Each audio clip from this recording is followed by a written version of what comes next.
In this section, we're going to cover the topic of buoyancy. Be sure to watch the 3 videos that are linked on Schoology. To introduce the main equation relevant to buoyancy, we will investigate the simple case of a cube with side length L that is submerged in a liquid of density ρ while at rest. I'll start by drawing a free body diagram to show the forces that act on the cube. There will be a downward acting force of gravity and a force F1 as a result of the pressure on the top face of the cube. There will be an upward acting force F2 due to the pressure that the fluid exerts on the bottom face of the cube. F2 is greater than F1 because the pressure on the bottom face is greater than the pressure on the top face, because the pressure in a fluid increases with depth, as was covered in the last section. There are also horizontal forces acting on the vertical sides of the cube due to the pressure that the fluid exerts on the sides of the cube. All sideways components of the force due to the pressure of the fluid on the cube are going to cancel each other. Because the cube is at rest, the forces must be balanced, and so F2 must equal Fg plus F1. I can substitute pressure times area for each of the forces due to the pressure of the fluid on the cube. Next, I will substitute the expression for pressure at a depth h in a fluid. Next, I will distribute A to the 2 terms inside the parentheses on the left-hand side. I will also substitute the side length L for the height h. I can then cancel the terms P1 times area from either side of the equation. From what's left over, I can group the area times the side length, for which I can substitute V for the volume of the cube. The expression on the left-hand side is the total upward force on the cube from the fluid. This upward force, caused by the pressure difference between the top and bottom faces of the cube, is what we refer to as the buoyant force. Buoyancy is our description of the upward force that a fluid exerts on a submerged or floating object. This force is due to the difference in pressure between the top and bottom of an object. The pressure is always greatest on the bottom side of an object in a fluid because the pressure increases with fluid depth. This phenomenon was described by the Greek physicist Archimedes in the 3rd century BC. Archimedes' principle states that a fluid is going to exert an upward force, Fb, on any object that is immersed in or floating on a fluid. The magnitude of that force is equivalent to the weight of the fluid that is displaced by the object. The equation that describes this relationship is on your equation sheet. It should be noted that ρ stands for the density of the fluid and V stands for the volume of the fluid that is displaced by the object. This example shows 4 blocks with different masses and different volumes suspended by strings in water. Part A of the question asks us to rank the buoyant force acting on each block. The buoyant force acting on a submerged object is proportional to the volume of that object. So the ranking of the buoyant forces is going to be the same as the ranking of the block's volumes. Part B asks to rank the tension in the strings supporting the blocks. I'm going to draw a free body diagram showing the forces acting on each block. Each block will have a downward force from gravity, an upward force T due to the tension in the string supporting it, and an upward force Fb, which is the buoyant force exerted by the water on each block.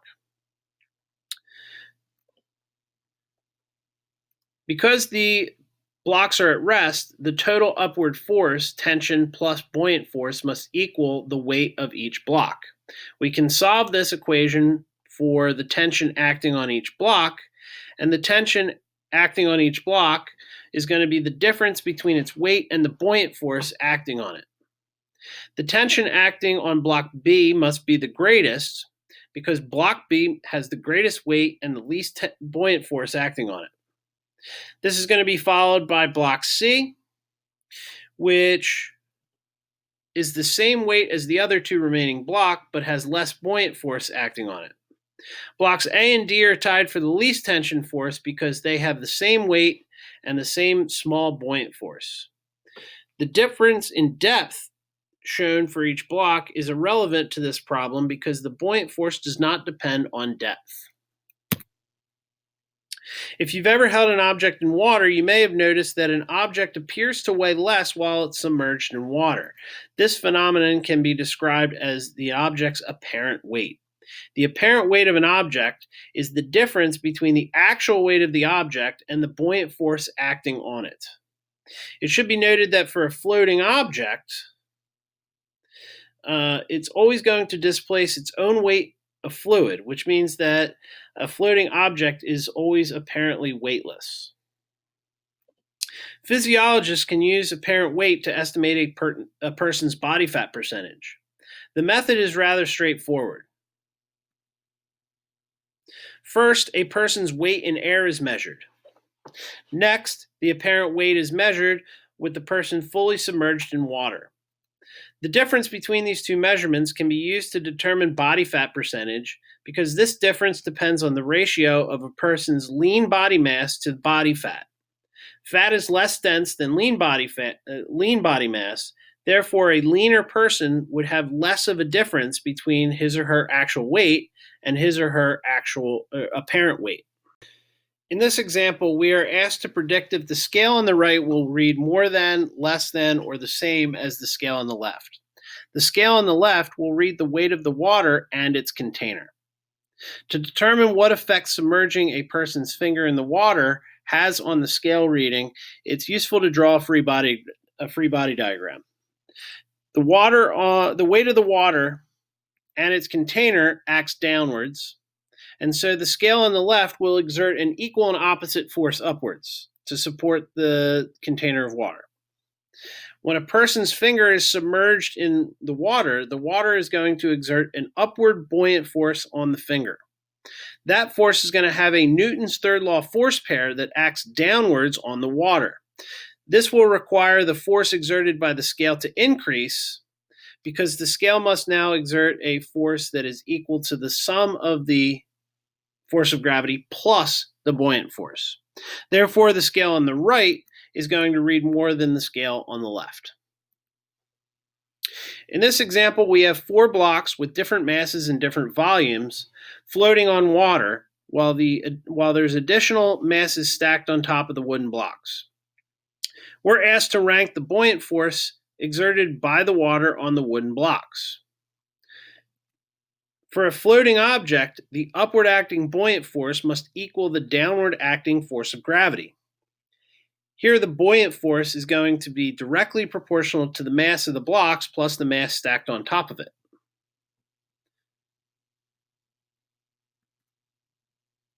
Specific gravity is a quantity that's frequently associated with buoyancy. Specific gravity is the ratio of the density of an object or substance relative to some reference material. Being a ratio, specific gravity is a unitless quantity. For liquids and solids, it is most common to express specific gravity relative to the density of water. For a gas, it's most common to express specific gravity relative to the density of air.